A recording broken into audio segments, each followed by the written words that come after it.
as part of your treatment protocol with this underwater treadmill and all the things that you're doing, is one of the ideas in the type of medicine that you practice to get the dog or the cat off as many of the meds as possible? Yes. Plain and simple, yes.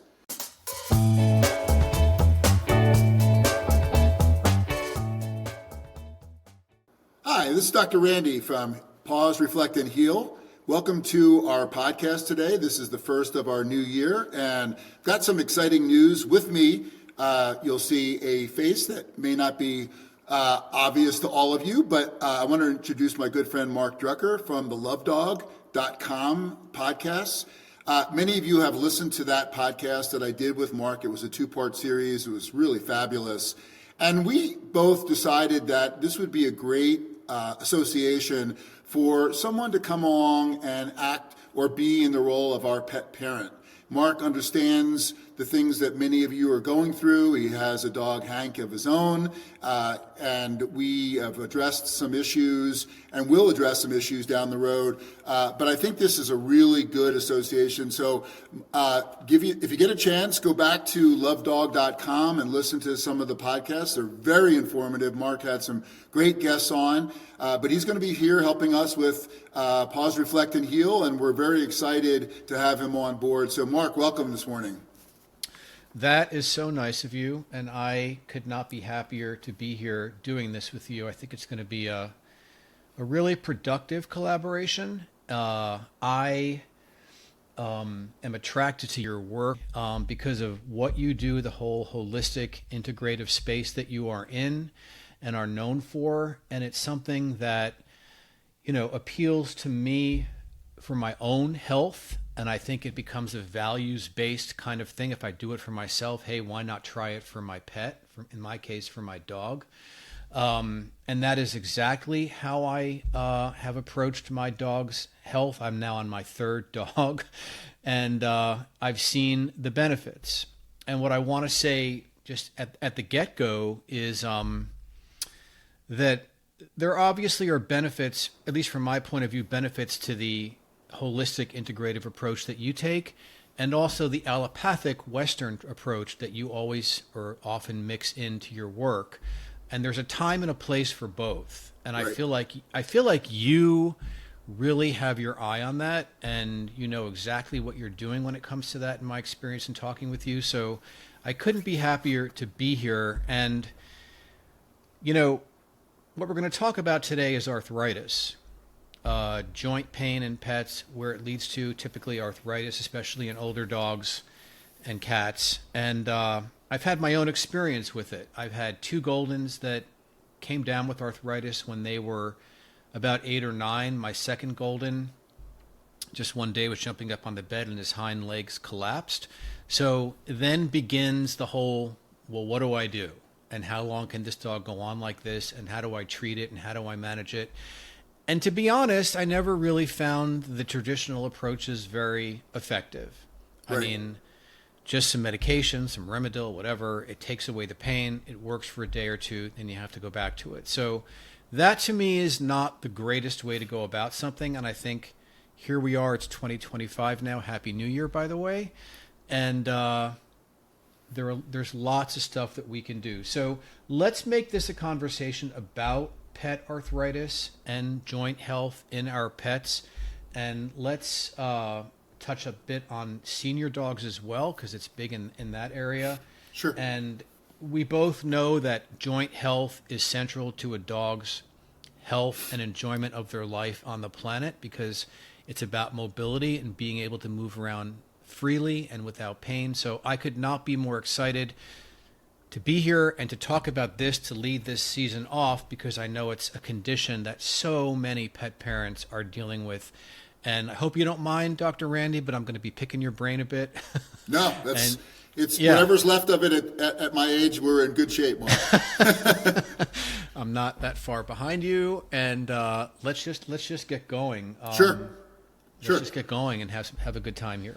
So you mentioned arthritis, and let's tell the listeners that arthritis is basically defined as pain, inflammation, heat, swelling in a joint. And in our dogs, who are quadrupeds, that they move differently than we do. We have all four legs to consider, plus their cervical, thoracic, lumbar, and sacral spine. And so arthritis in humans takes a position of there's osteoarthritis, there's psoriatic arthritis, there's rheumatoid arthritis. We do see some of those other things, but really osteoarthritis is the condition we want to talk about today. And so, in our world, the most common things that pet parents come to us for are arthritis, cancer, GI issues, and skin allergies. So we're really glad to be opening up season 2 with arthritis because it's so prevalent. And, we are seeing it in younger and younger animals. And so let's try to take the mystery out of arthritis and how do we manage this for our pet parents who listen to Pause, Reflect, and Heal. Yeah, I think that's perfect. And I think a good place to start is just joint pain in pets in general and signs that your pet needs arthritis treatment. And I think, you're watching your pet, you're a vigilant parent, and you see that your dog may have some trouble moving around. It starts out as trouble getting up. As I said in my case, all of a sudden my dog's hind legs collapsed when he tried to get up on the bed. Right. So let's first talk about, okay, I'm going to take the dog in to see Dr. Randy, to see my vet. We're going to want to diagnose this. So let's just talk a little bit about what the diagnosis process looks like. Sure. No, great question. So I would say on a weekly basis, I probably get 2 to 5 cases presenting just like Mark elucidated in his pet. And they come in, people will come in, pet parents, they're worried because they're first seeing the dog or cat, we do see it in cats too, obviously, but that are having trouble, let's say, getting up on the bed. They used to get up on a chair or they used to jump up to say hello and they're not doing that. But also many times we see them coming in with a diagnosis or a question about limping. So there's an individual limb that's obvious that when the dog is walking, possibly is not full weight bearing or having issues. So the most important thing when we talk about this is finding where the issue is, obviously. So this requires a really good physical exam. And we always tell people when they're listening to our podcast, you see these signs, we really want you to get to your veterinarian because earlier in the diagnosis and therapy, the better off we are for helping our animals. So we do a great physical examination here at what we call the CoLab, which is our rehabilitation center at Paws Veterinary Center here in Tucson. And we start from head to toe. And many, many times people will come in. One of the things that I wanted to make sure I tell our listeners is sometimes the limping or the mobility problem isn't a pain problem, meaning it's not osteoarthritis per se. It could be a neurologic problem, meaning there's a nerve deficit to a back leg or a nerve problem over the spine. And we can obviously diagnose this on our physical examination. Putting that aside, let's get to the physical exam, basically going through every joint. We do range of motion. We measure muscle girth on our animals. I watch them walk, both at a walk and a trot, to make sure that I can see them. Basically we look for what we call head bombing a lot of times, which means in a front leg, if the leg is having an issue, the head will actually come up when the dog puts the leg down. So there are some really specific techniques that we've learned through our rehabilitation certification to make that physical exam and diagnosis. You brought up an interesting point earlier on in this segment about dogs and cats. I guess one question I have would be, is arthritis in cats as prevalent as it is in dogs? It's actually sometimes considered more prevalent. But the issue is that as our cat owners know, we have a separate cat practice called Feline Focus at Paws here in Tucson. As our cat owners know, many, many times a cat isn't going to show their owner that they're having an issue. And the question is, well, why is that? Because cats are still really one step away from being feral or wild animals. And in the wild, many times our cats, if they show that they're having pain, will get eaten. I mean, that's plain and simple, but they just can't show a problem, so they don't show it. And the way we pick it up is obviously on our yearly or biannual physical examinations, we're able actually to find it. So that's a great question. Huh. That's so interesting. And is arthritis breed specific, or if it's not breed specific, and I'm talking dogs now, is it more prevalent in some breeds than others? Obviously retrievers and shepherds, it's like, oh my God, it's just there. Sure. You better expect it. Sure. But how does that work breed-wise? No, that's a great question also. So, think about, the breeds you mentioned obviously are, German Shepherds, Labradors, Golden Retrievers, all the retriever hunting dog breeds have a tendency toward it because they're worked really hard. Most of them are out in the field, or they go do dog sports and this and that, and we will see that show up down the road in those animals. Of course, there's also a genetic predisposition. That's what you're kind of alluding to, is that some breeds are set up to have like cruciate ruptures or hip dysplasia. But also I want people to think about the long back dogs, the Doxies, the wire-hair fox terrier. These animals are very susceptible to problems over their back because of the pressure of the back, also because of the short legs, and many of them have what's called a valgus deformity, where you'll actually look at your dog and your legs are pointing outward, and that puts incredible pressure on these animals over time, where they're going to have issues. So, the question is it breed specific? Not really. I mean, we see it across all breeds. Some breeds are much more likely to have certain types of conditions, as we're talking about, but many, many times we see it across all breeds, to tell you the truth, Mark. So just to clarify for a second, when I'm listening to you, are those arthritic conditions even in the long back breeds, or do they tend to be more neurological? They can be both. Many, many times they're a disc problem. And when we talk about discs, the way the spinal cord is set up is you have vertebrae, cartilage, disc, cartilage, vertebrae. So a lot of times the cartilage gets stiff or inflexible, and the disc starts getting pushed up into the spinal cord because of some arthritis or new bone being set down in the dog's back. It's called spondylosis. But then we see disc narrowing, and that leads to the neurologic issue. So it's a pain and neurologic issue in that situation. Huh. A little bit stenosis? Is that yeah, like exactly. stenosis? That's exactly what it is. Yep. Wow. Okay, there you go. So let's talk a bit about inflammation. And I hate to say it this way, but I love the topic, because the more I know about inflammation, and I'm talking humans now, the more I know, or the more I've learned, that it's the root cause of so much chronic disease. Sure. So we're talking specifically today about arthritis in our pets, right? Right. But let's just have a conversation about inflammation and then maybe just take it right into the arthritis. Sure. So let me back up just a little bit and mention two other things that I didn't mention on the examination. And that is, we always want to check recent lab work. This leads to your question about inflammation, because many times we'll actually see markers of inflammation in that recent lab work. Now, in some areas in the United States, like in Arizona, California, we have something called coccidiomycosis, which is valley fever. And this is a fungal disease that causes bone changes that can cause pain and inflammation. And we do pick those up on blood tests. But in other areas of the United States, we have blastomycosis or histomycosis. These are also fungal diseases. So we're looking for all of these things. Another thing that we would look for is the tick status, meaning, has the dog had Lyme's disease? Has the dog had ehrlichiosis or tick fever?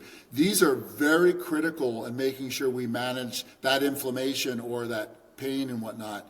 And then lastly, let me mention that many, many times we'll take radiographs or x-rays. And these are very helpful. They're not specifically diagnostic for neurologic disease. I mean, often that takes an MRI or CAT scan. But these x-rays can really show us early changes many times in the joints, in the back, and allow us to move towards to helping that inflammation. So I wanted to mention those because I didn't want to forget that part of the diagnosis, because people think, oh, you know, sometimes the doctor can just feel this and it's over with. No, we actually require, you know, for us, as you mentioned earlier, some of the allopathic things, the lab work, the x-rays or radiographs, because they lend to our integrative and rehabilitative work to treat the disease. So let me go back to your question on inflammation, because it's a really good question, but it is the bottom line of many of these things that we're talking about. It is the foundational problem that many times veterinarians will often treat, you know, signs or symptoms of the arthritis, but never really getting to the bottom of where is this inflammation starting that's causing these changes. And so we talk about foundational medicine, where we talk about a number of different things. I know you and I are going to talk about testing that are very specific for this. But getting, you know, the diet starts becoming the real issue. Do you want me to get into that? As far as that goes? But what I would love you to do, because you've Sure. now mentioned the word foundational twice, and I think it's a big word, but not everybody might know exactly what you're talking about. And it's Perfect. at the core. It's at the core, I think, of what you do. Am I right Perfect. about that? Absolutely. So, Absolutely. just explain that a little bit. Let's learn about foundational and what you mean by that. Sure. So when we talk about foundational medicine, I like to mention Peter Attia, who is out there, who is an MD, who's very, very bright, and talks about medicine 2.0 versus medicine 3.0. For us, medicine 3.0, which is really the advanced look at some of these things, is when we start looking at foundational medicine. So when Mark's question about foundation is what is going on in the dog's food environment, absolute environment where it's living, activity level, that leads it to the kind of situations that we could possibly see causing it a problem. Or even better, maybe not, and if we got the foundation right, it's good. So when we talk about foundation, we're talking about really diet and also looking at exercise and environmental stuff too. But diet really becomes the number one topic, because so many of our dog diets are inflammatory. So, you know, when we created a kibble society back in the 70s, we created this very false situation where, you know, if anybody understands the situation in dogs and in cats, they really have a zero carb requirement, meaning their carbohydrates, you know, they can get from their vegetables. They don't need them from all of these other things that are added to kibbles that cause issues, and getting back again to this foundational question. So diet is at the core of it. It really is. I mean, it's something that no matter what my animals come to see me for, when I do my 1-hour consults or my telemedicine consults, we talk about diet almost number one. Because I want to, yeah. Sorry. Do we also talk about, because we're talking about the foundation of something. So a foundation is built from a few different parts. Correct. And you're saying the fundamental part of that thing is what they're eating. Absolutely. And then, you know, we move to supplements, and then we move to, you know, environment and stuff like that. So we touch on all of those bases, obviously. And you ask about exercise, I take it, and what kind of stress the dog is under, and all those kinds of things. Right? Absolutely. Absolutely. Yeah. Because this all becomes incredibly important to build a therapy protocol for that animal. We call it multimodal therapy, but when we say multimodal, we mean diet, supplements, exercise, you know, possibly changing the environment. I mean, all of those things are things that we might have to look at to help your pet. So we're building the whole story for this dog's health, and we start there and we move on. So that's what you're saying, I think. So yeah. I love this thing about dogs don't need carbs. That's probably coming as a surprise to some people. You're talking about things like rice and white potato, corn, wheat, those sorts of things. Do you want to talk a bit about that? Yeah.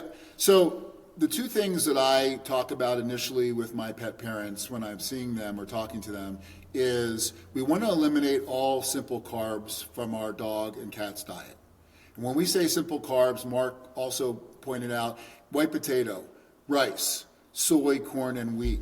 And all of the things that look like those in kibbles, in their food. I mean, we even see, better supposedly lightly cooked diets that still have white potato in them.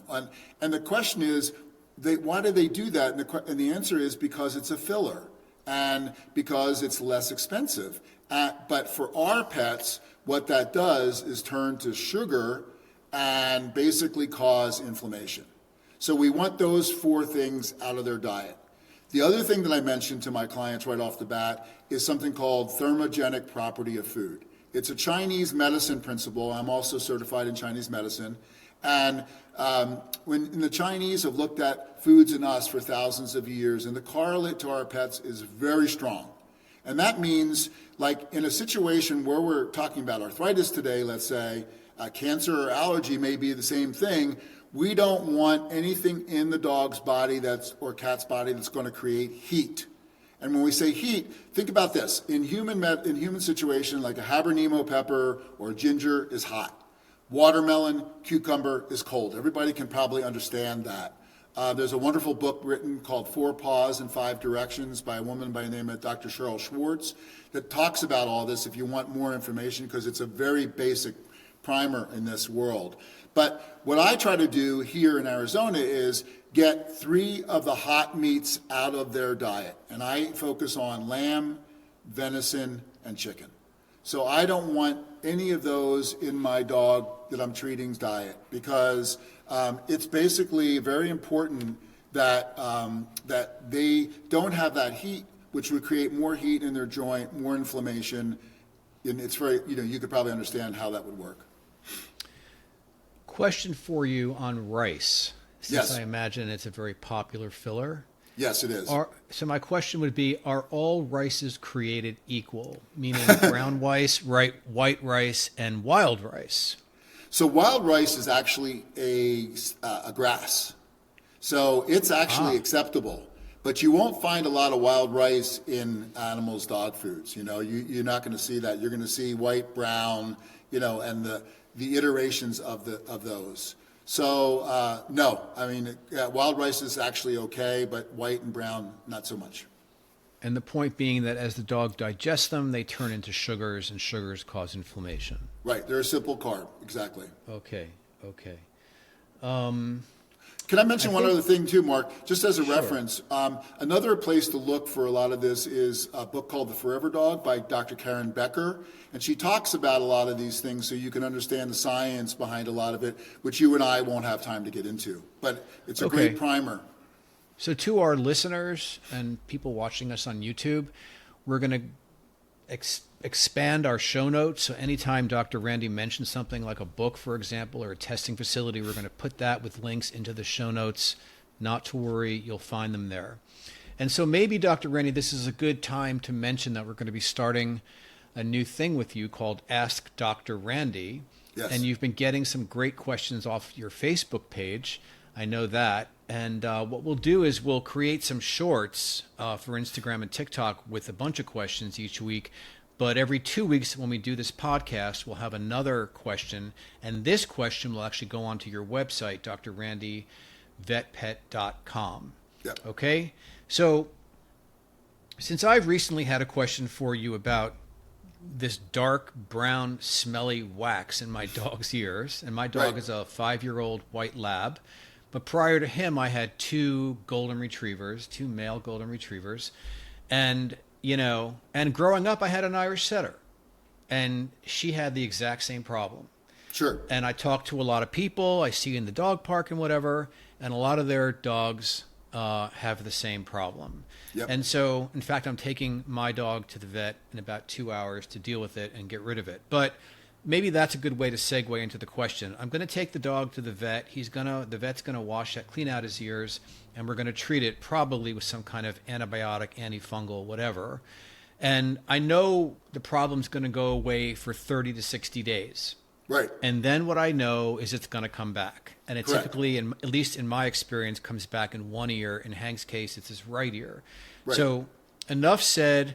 What can people do to deal with what I think is a chronic problem what is this brown wax? Is it bacterial? Is it yeast? Is it a fungus? Like, what is it? And how do we just get rid of it once and for all? And I'm thinking that this whole foundational approach that you take might be the answer, because the antibiotics are not the answer. Totally. So great question, something we see a lot. So when you get that brown wax production, you're getting that because of inflammation in Hank's body. Basically, that is coming from his gut, believe it or not. We talk about microbiome. So 70% of all of the immunity in our animals is in their GI tract, just like ours. So microbiome, which is the millions and millions of bacteria and yeast and fungus, have to be balanced. And when they're not balanced, we get something called a dysbiosis. So fancy word, it just means that this is not in balance and it's creating issues. Well, what kind of issues does it create? It creates something called leaky gut syndrome. People have heard about that. You can see it online. So what happens is our small intestine is what's called a semi-permeable membrane. And I'm not trying to get real technical, but I want people to understand how this works. Yeah. It just is supposed to keep things out of the body that's not supposed to be in there, meaning the lymphatics and blood system. And it takes things in that we're all supposed to have and get. And many times when you have leaky gut, these openings open up and allow things in that shouldn't get in, or keep things out that should be in. And so this creates an inflammatory condition in the body. And the way Hank is responding to it is in his ear. He's producing dark brown wax. It's kind of a protective mechanism for Hank. But what happens is the ear is an L-shaped canal, not like ours. It doesn't go straight into their head.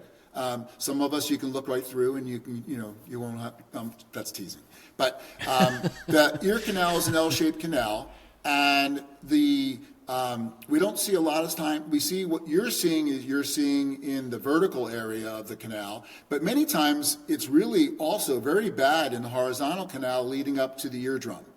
So this wax blocks airflow into the ear, and then when you have this dysbiosis in his gut, you have the wrong amount of bacteria, yeast, and fungus that's building up. And so what happens in the ear is he not only gets this wax production, but he gets many times yeast and bacteria. And when we see a dog like Hank, the first thing we do is smear that wax out, look for yeast and or bacteria. Under the microscope. Under the microscope, that's correct. Yeah. Yep, it's called an ear cytology, which should be done. And then when you determine what you have, you can treat it accordingly. But what Mark is alluding to is many of us, what we do is we clean the ear out in our veterinary office. We put a product in that can last 30 days that has an antifungal, anti-yeast, and a steroid. And it'll calm everything down for 30 days, 60 days, 90 days. Sometimes it'll calm things down for 6 months, but it comes back. And Mark is absolutely right. The reason it comes back is no one has addressed what's going on in that gut that's producing this problem. So it's not just, because what you'll hear people tell you is, well, if his ears were straight up, they wouldn't get wet inside or down. Right. But a retriever's ears are down over his head. Right. And so they're not getting air in there. But then it would be in both ears if that were the case, to be honest. Well, not necessarily, but yes, most likely you're right. But the thing is that obviously the erect ear dogs tend to get some of these infections a little bit less because there's more airflow. But it doesn't preclude. I mean, we see plenty of erect ear dogs where they still get this problem. And again, it's because someone hasn't talked about the foundation, the diet, the supplements, ear care. So these are all things that we would get our owners enlisted in, and there's ways of doing that through testing and whatnot too. And then you think the problem can actually be solved. Is that right? I've seen it. I mean, some people will come in and say, my dog was on this dog food, I switched it to this dog food, and it got better. Well, yeah. I mean, there's a little bit of an incidents where you can see that happen, but for how long? Because if they didn't switch it to what we're talking about, which is that non-inflammatory, non-simple carb, no heat-producing Chinese medicine meats and whatnot, you're going to have it come back. And what do you use to clean out the ears, which probably once a month or so? So I usually recommend to my owners something that I do with my dogs, which is Bragg's apple cider vinegar, 50% of that, 50% water. I mix it up. I really drip quite a bit into the ears so that when I massage the lower parts of the ears, because you want to hear it squish around, okay, or you don't have enough liquid in there. Is that a teaspoon, a half a teaspoon? It's hard to say. It's probably quarter to a half a teaspoon. It doesn't take much. Okay. And I drip it into the ear, have my owners, massage it around. Your dog's going to shake its head and, throw some of that wax out of there, throw some of the Brags out of there, and then a cotton ball, very lightly to clean. Don't go in with a Q-tip if you can help it, because some people will go too deep and push that wax down, makes it worse. But that's kind of a maintenance product that I would use for cleaning the dog's ear. And there are actually some really good also products that your veterinarian have. You mentioned earlier, a long time ago, we talked about OtoCleanse. There's Triz EDTA. There's Duoxo. There are some really good products you could clean the ear with too. So if you don't want to do the apple cider vinegar, you can ask your veterinarian to have them prescribe one of these cleaning solutions also. Cool. And again, we'll put all that stuff that he just mentioned into the show notes. Yes. So, okay, well, that was our first Ask Dr. Randy, and that was a pretty that was a deep dive for just a little segment, but good. But it's a great deep dive because it's a condition that I imagine you see a lot along with other conditions, and so it's probably a great segue into testing. Yes. And getting to the foundational health of the dog. Yep. And why don't you talk a little bit about what kind of testing you guys do? Sure. Biome and whatnot, and let's see where that goes. Sure. So most people are used to regular blood tests, which are very helpful just to rule out any other underlying systemic conditions. But what I get my animals here, many times that's been done. And it's unremarkable. It's not rewarding to give us any information. The two things that I get my owners to do is, one, some kind of food testing, and you can do what's called food sensitivity testing. There's a great company called NutriScan. My good friend Dr. Gene Dodds created this test, and it's a kit that you can order online, and it comes to you with swabs. You get your dog to salivate, you swab or your cat, you swab the inside of their mouth, you send it to NutriScan, and in 10 days, we find out, are there any foods that we totally want to avoid, besides, remember, the chicken, lamb, and venison we've already talked about. So it can be very helpful in that world. If people want to get more aggressive, then there's another laboratory called VDI Labs. Another Randy runs that lab, and it is a blood allergy test that also will give us a lot of information, not only on food, but also on environmental stuff, like is there mold in the house? Is there mite problems that we're seeing in the house? People don't know that dust mites are everywhere, and some dogs and cats are very reactive to dust mites. You can have, my wife is the cleanest, most fastidious person you can imagine. We had a dog that came back allergic to dust mites. And, going, how's that possible? You could eat off of our floors. Well, they exist, and, with a good HEPA filter, you can actually take care of that. But so that NutriScan testing or VDI lab testing is number one. Number two, and Mark mentioned this, is called biome testing. So I use a company called Animal Biome. They're a great company. They started out of California. They have been doing this for years now. They've looked at well over 100,000 fecal samples on dogs and cats, and they will do the DNA testing on that fecal. And that means they're looking for all of the good and bad bacteria and yeast and fungus that's in that microbiome, and how do we change it to make it right for our animal in question. So it requires a poop sample. You can get what's called their gut test online from animalbiome.com. And we do this through our practice, but people that are listening can do this. And when you have those two pieces, the biome report, which is a 10-page report. It's very comprehensive. And the food sensitivity or VDI allergy testing, now we have the basis for building our dog or cat's diet and how to address that inflammation that you were mentioning. I hope you don't mind my asking you this question, but so someone listens to this and their vet is not you. I mean, they're not a homeopathic integrative kind of guy, kind of gal, whatever. Right. They're just traditional. Right. And so someone brings this up to their vet and they don't even know what you're talking about, really. Or even if they do, they've heard something about it, and you bring these test results and they won't necessarily know what to do with it. Right. What does someone do in that situation? Well, I will tell you that that given those pieces of information, it's pretty easy for a veterinarian to look at the NutriScan report or to look at the Animal Biome report. Now, as far as what to do for the NutriScan, it's pretty simple. You want to cut out any of those sensitivities or the VDI test from the animal's diet. So it's really interesting because many times that report comes back with 4 or 5 things that are bad, let's say for our dog or cat. And I actually send that report with my owner to one of the local feed stores here in town, which does a beautiful job because they have such a plethora of dog foods of any kind, and make sure that we find a diet that doesn't have those things in them. You can also use that report through an integrative veterinary dietitian.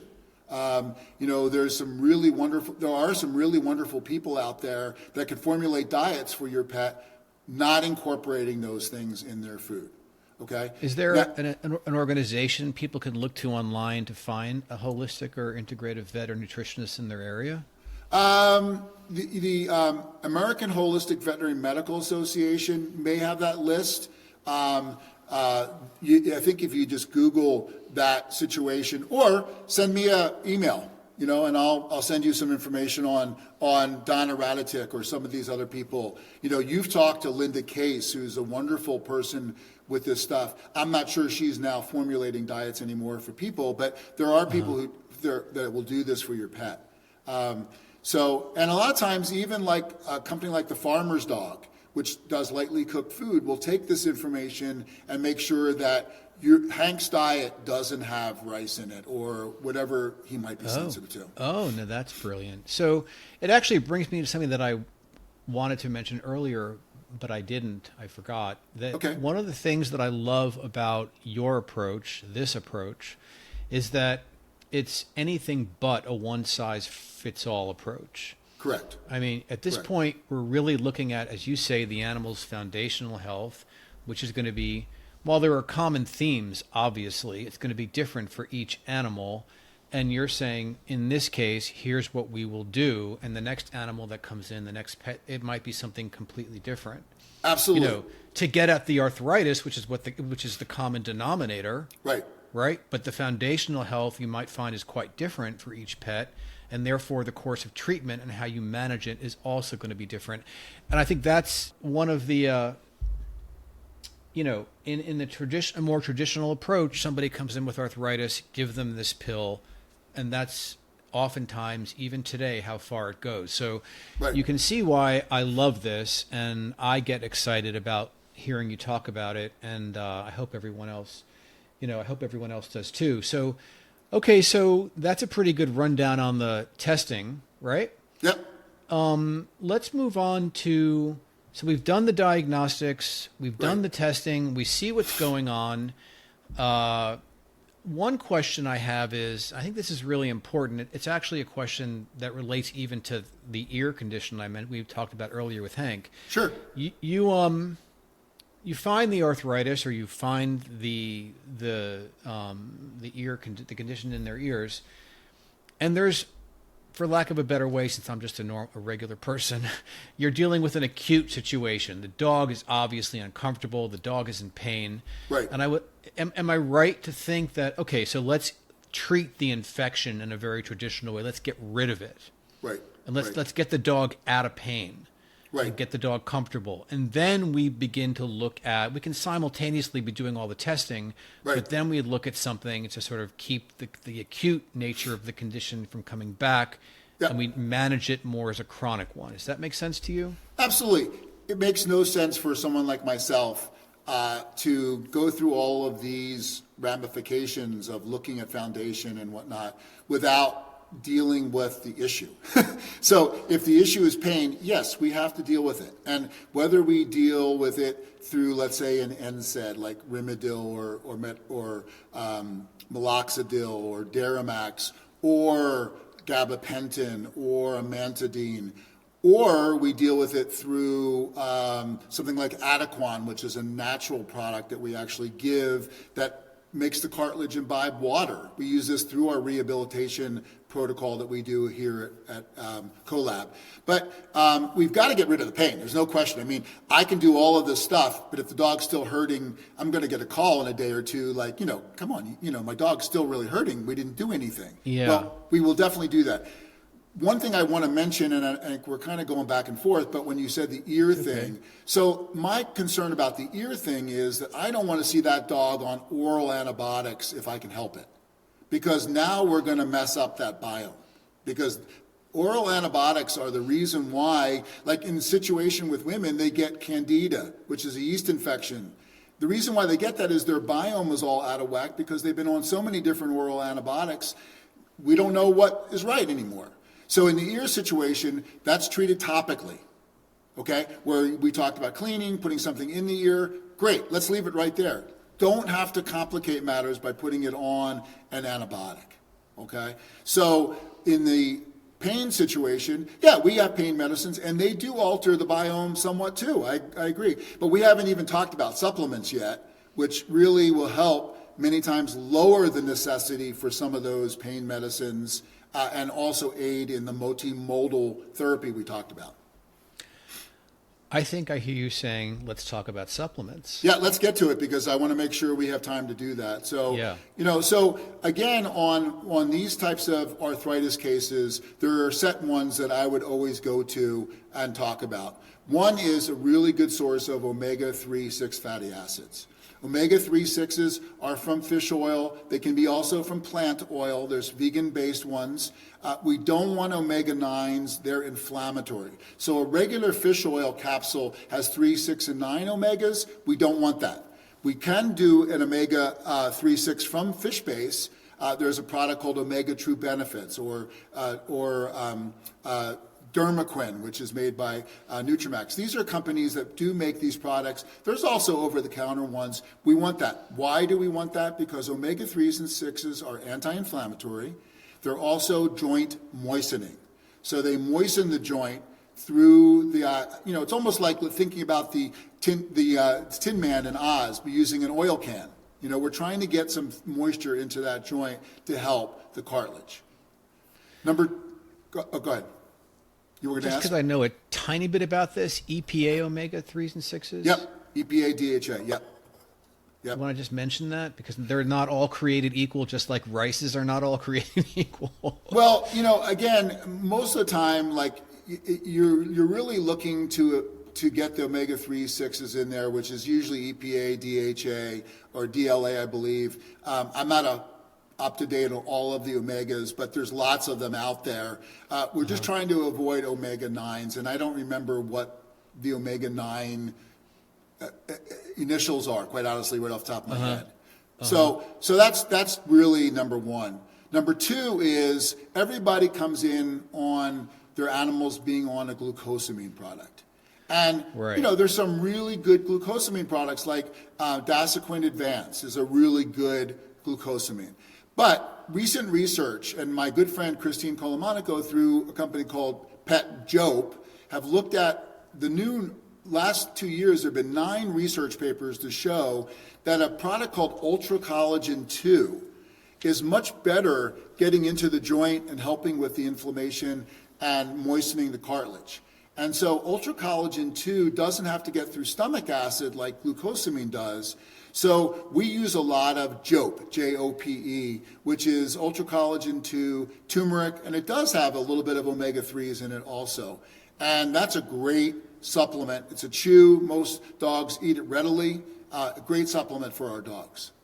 And then lastly, a lot of times many of my dogs will come in, let's say if they have one affected joint, with some muscle wasting, meaning we measure the girth of the muscle, and let's say the dog's back left leg is 29 centimeters and the dog's back right leg is 23 centimeters.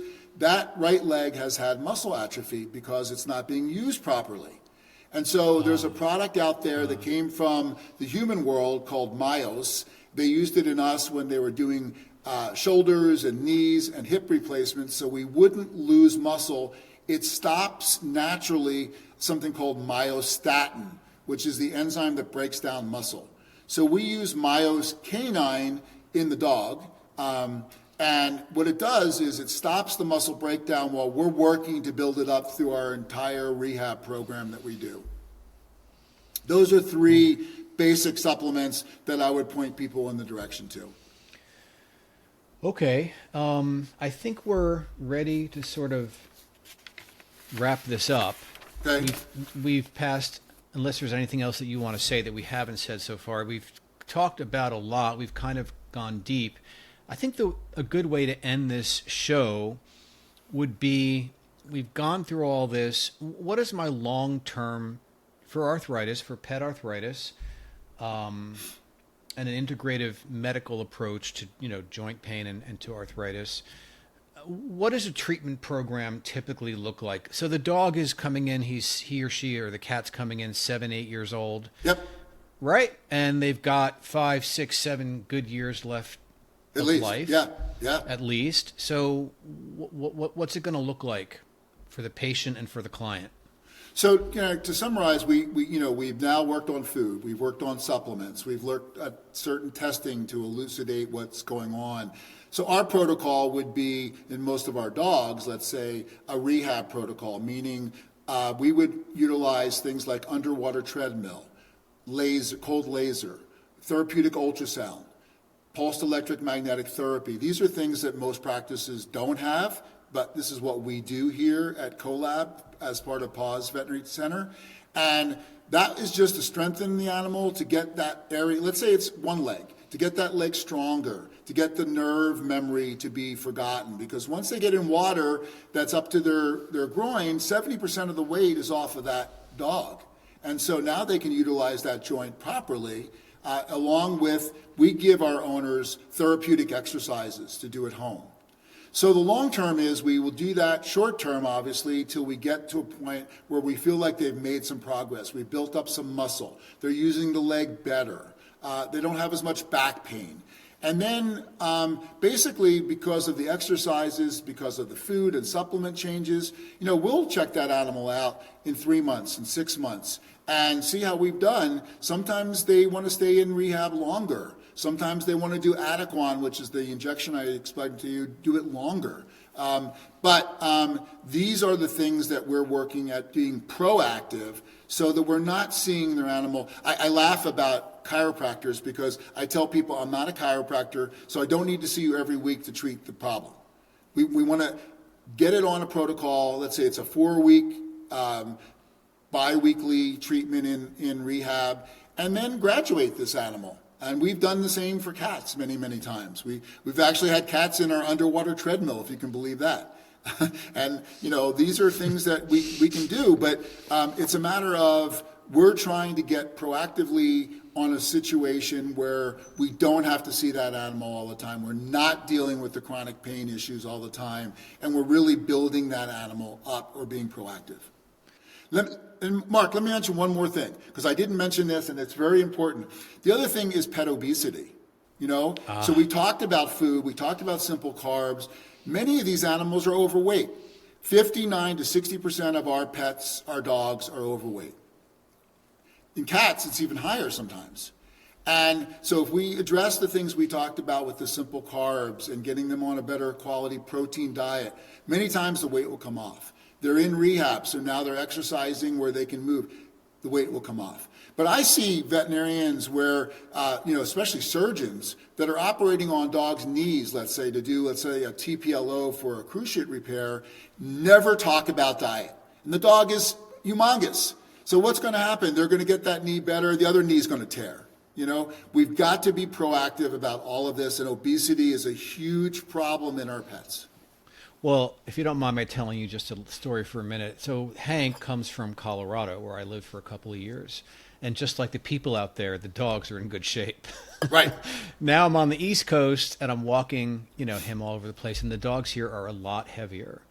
And it's interesting. And I was in the park recently and I came up to some guy that had a white lab just like Hank.